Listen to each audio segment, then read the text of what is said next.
technology to use it. And so I think they pretty much covered everything, I would say.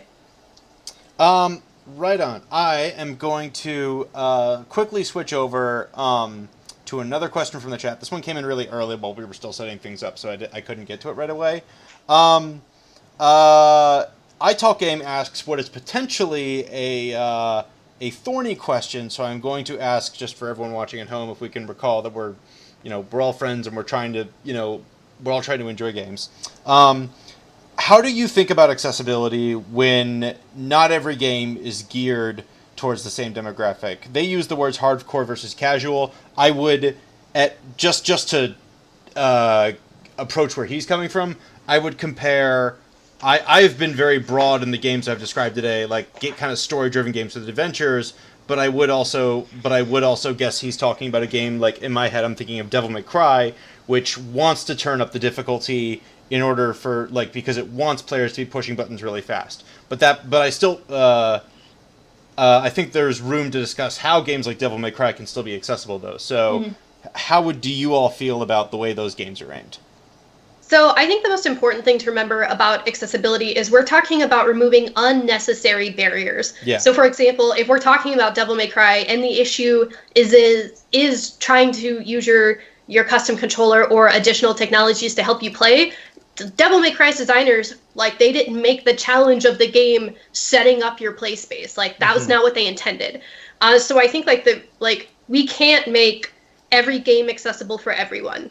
I mean, I would love to say that we could, but there are so many challenges, and that's what part of a game is a challenge. But there are going to be barriers there that don't need to be there, and you need to find those and remove those. And there probably is something else with these hardcore games, a way to make them more accessible. And earlier Steve was kind of commenting on there are still ways that we can reward these hardcore players, but let other people maybe at the same who can't play at that level, let them enjoy the game too.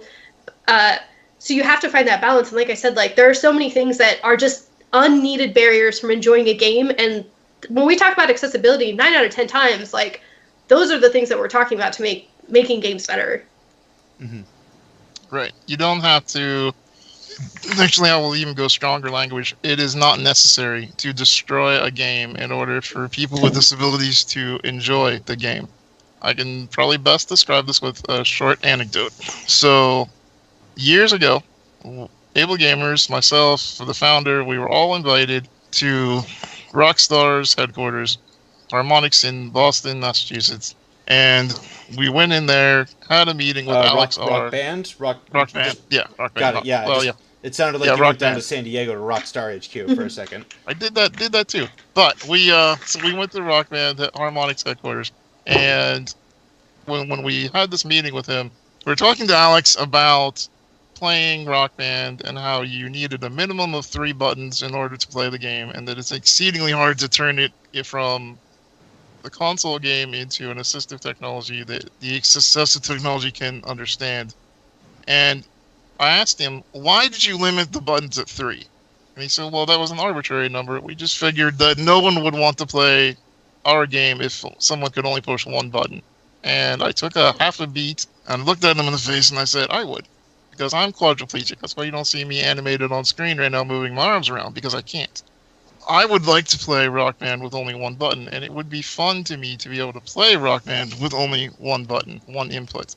And there are a lot of people out there that are in the same boat, where when we all think of games and we have more abilities, we think, well, I want to play Dark Souls, and I want to be able to beat the thing and not get killed, whereas somebody might just want to go through it in God mode so that they can complete the experience, so that they can have the same thing to talk about with their friends without having to impede on someone else who doesn't want those options.